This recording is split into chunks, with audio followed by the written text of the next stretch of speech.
Okay, మీ దాంట్లో surgery అయిన తర్వాత 41 డేస్ తర్వాత మీరు చేసే పూజ ఏంటి అనేది ఇగో వీళ్ళిద్దరు ఇప్పుడు వాళ్ళకి గాజులు వేస్తున్నారు కదా, వాళ్ళ తల్లి గారినట్టు ఈ గాజులు కానీ గ్రీన్ బట్టలు కానీ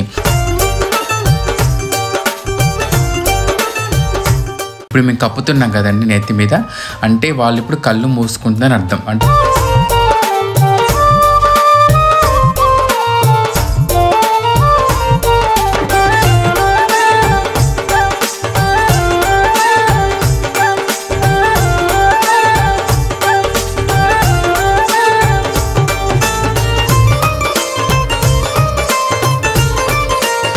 మరి నెత్తి మీద ఏవైతే పాల బిందెలు ఉన్నాయో ఆ పాలు గంగాదేవి తల్లికి పోయడం జరుగుతుంది.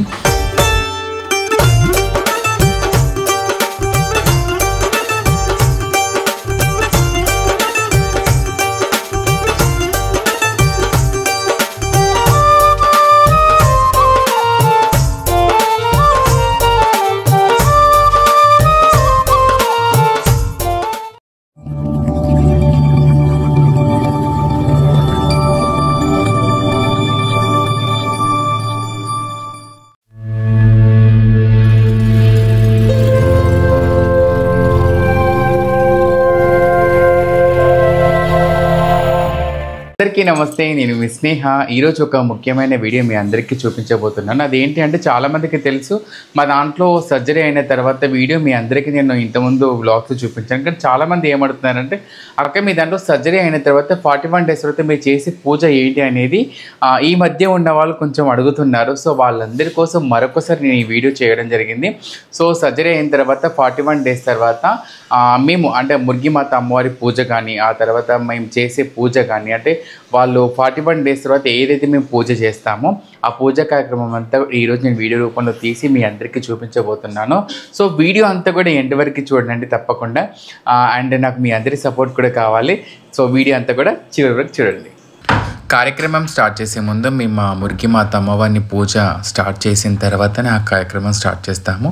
అయితే ఎవరికైతే ఇప్పుడు సర్జరీ అయిందో ఆ సర్జరీ అయిన వాళ్ళకి అంటే పాల బట్టలు ఎవరైతే తల్లిగారు తీసుకొస్తారు కదా, అమ్మవారి ముందు పెట్టి మేము పూజ కార్యక్రమం స్టార్ట్ చేస్తాము. ఇదంతా కూడా పూజ కార్యక్రమం అన్నట్టు.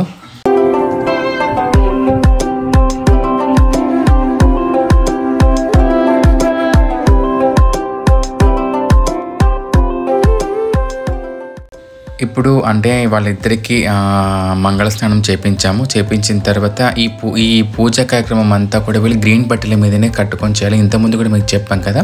ఇగో వీళ్ళిద్దరు ఇప్పుడు వాళ్ళకి గాజులు వేస్తున్నారు కదా, వాళ్ళ తల్లి గారినట్టు ఈ గాజులు కానీ గ్రీన్ బట్టలు కానీ ఈ పూజ దానికి సంబంధించినంతా కూడా తల్లిగారే చేస్తారన్నట్టు. అంటే మా దాంట్లో సాంప్రదాయం అన్నట్టు గ్రీన్ బట్టలు కానీ గాజులు వేయడం కానీ తల్లిగారే చేసే కార్యక్రమం. తల్లిగారే పట్టీలు కూడా తీసుకొస్తారు. సో అదంతా కూడా వీడియో అంతా కూడా చివరి వరకు చూడండి.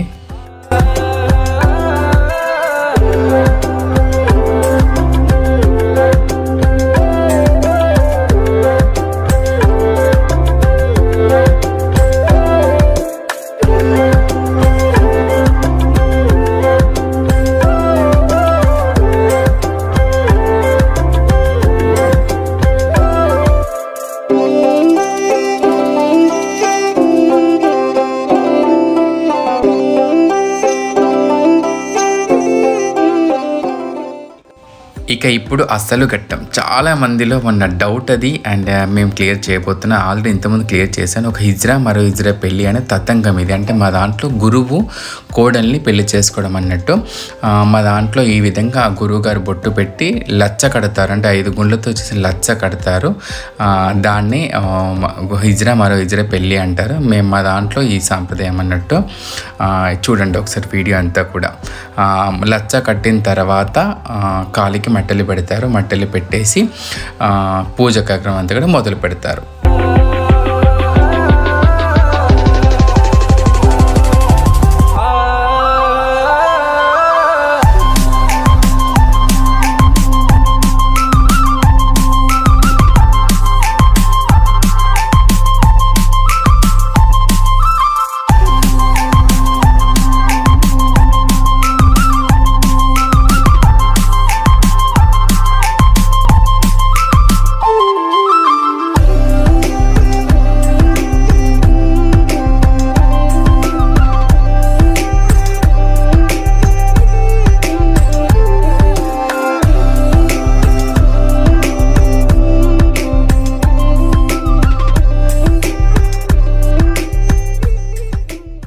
మా దాంట్లో పెళ్లి తతంగం అనేది అయిపోయిన తర్వాత ఇప్పుడు ఎవరైతే ఈ సర్జరీ అయిన వాళ్ళు ఉన్నారో వాళ్ళకి ఒడిబియ్యం పోస్తాం, అంటే గంగ పూజ చేయడానికి పంపిస్తాం మేము.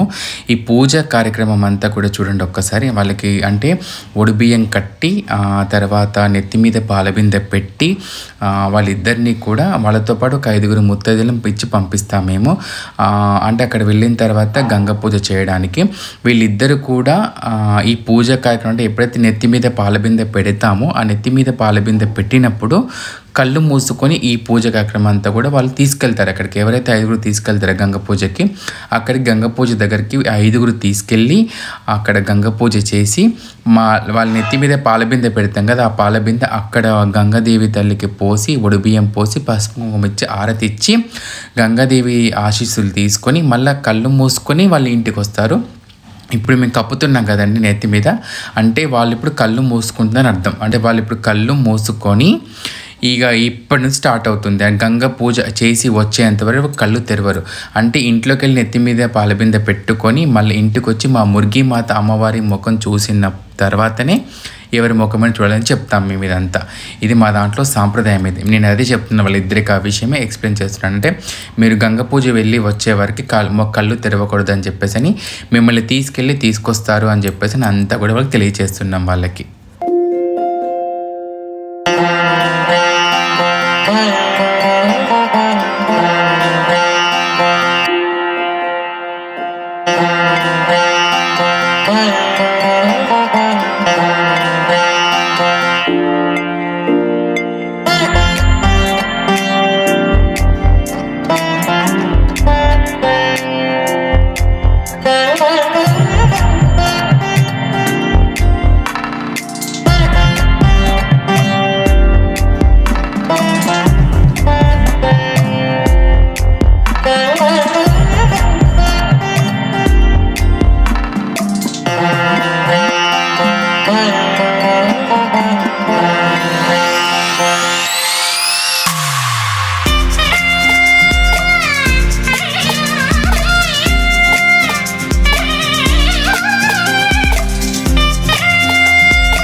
చూసారు కదా, ఈ పూజ కార్యక్రమం అంతా కూడా మేము మధ్యరాత్రి సమయంలోనే చేస్తాము. గంగాదేవి పూజ దగ్గరికి తీసుకొచ్చామంటే చెరువు దగ్గర తీసుకొచ్చాము.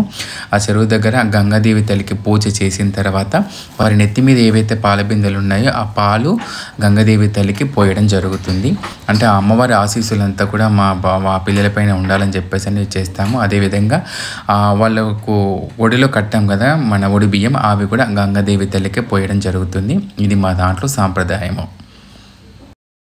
ఈ పూజా కార్యక్రమం అంతా అయిపోయిన తర్వాత ఆ గంగాదేవి తల్లికి ఆరతి ఇచ్చేసి వీళ్ళకి కూడా ఆరతి ఇచ్చేసి గంగాదేవి తల్లికి ఆరతి ఇచ్చేసి వాళ్ళిద్దరిని కూడా మళ్ళీ ఇంటికి తీసుకొని వస్తాం. వీళ్ళిద్దరూ కూడా ఎవరైతే పాలబిందెలు పూస్తున్నారో వాళ్ళు కళ్ళు మూసుకొనే ఉంటారు. ఇది మా దాంట్లో సాంప్రదాయము.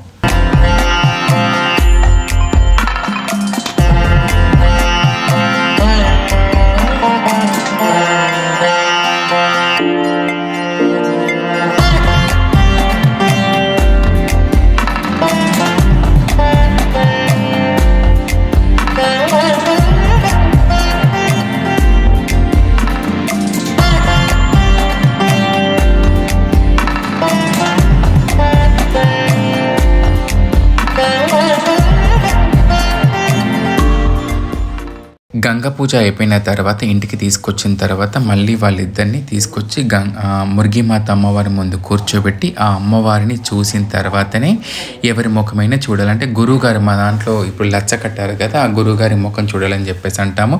తర్వాత మా పెద్దవాళ్ళ ఆశీస్సులు తీసుకోమని చెప్పేసి అంటామన్నట్టు. చూస్తున్నారు కదా, ఈ పూజా కార్యక్రమం అంతా అయిపోయిన తర్వాత వారి యొక్క గురువుల యొక్క ఆశీస్సులు, పెద్దవాళ్ళ ఆశీస్సులు కూడా తీసుకోవడం జరుగుతుంది.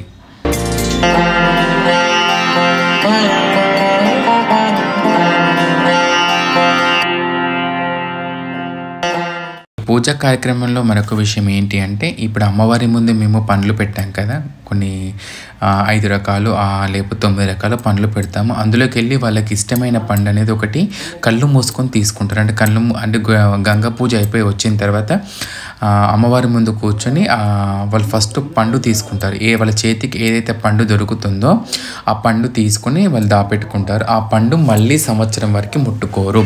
అంటే తిరుగు పూజ అని చేసుకుంటాం కదా, మా దాంట్లో మేము చూపించాం కదా, సంవత్సరం తర్వాత కానీ, కొంతమంది 3 సంవత్సరాల తర్వాత కానీ, కొంతమంది 5 years తర్వాత కానీ చేసుకుంటారు ఆ పూజ, తిరుగు పూజ అనేది.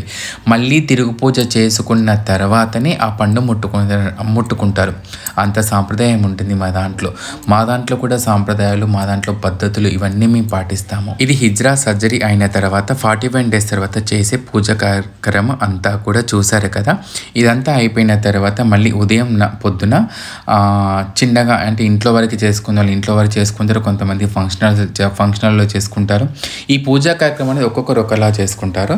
సో వీళ్ళిద్దరిని పెళ్లి కూతుర్ల అలంకరణ చేశాం కదా, సో వీళ్ళిద్దరిని ఇప్పుడు చిన్నగా స్టేజ్ అలంకరణ చేసి అక్కడ వాళ్ళ ముందు అక్కడ కూర్చోబెట్టి వాళ్ళ గురువుల ఆశీస్సులు, మా పెద్దవాళ్ళ ఆశీస్సులు అందరికీ కూడా ఇవ్వడం జరుగుతుంది.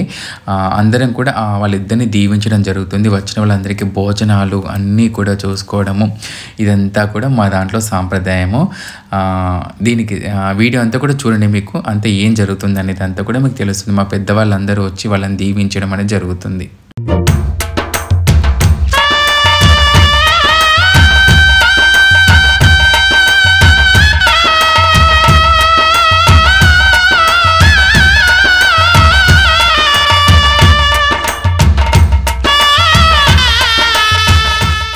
మా ఈ పూజ కార్యక్రమం కానీ, ఈ ఫంక్షన్లో కానీ మా పెద్దవాళ్ళు తప్పకుండా ఉండాలి. వాళ్ళందరి ఆశీస్సులతో ఈ పూజా కార్యక్రమం అంతా కూడా చేస్తాము. చూస్తున్నారు కదా, మా లైలా గురువు గారు రావడం జరిగింది. వాళ్ళందరినీ కూడా వాళ్ళిద్దరిని దీవించి ఈ కార్యక్రమం అంతా కూడా ముందుండి చేయడం జరిగింది.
సో చూసారు కదా మా హిజ్రా 41 సర్జరీ అయిన తర్వాత 41 డేస్ తర్వాత చేసే పూజ ఏంటి అనేది ఈరోజు మీ అందరికీ తెలియచేశానని చెప్పేసి అనుకుంటున్నాను.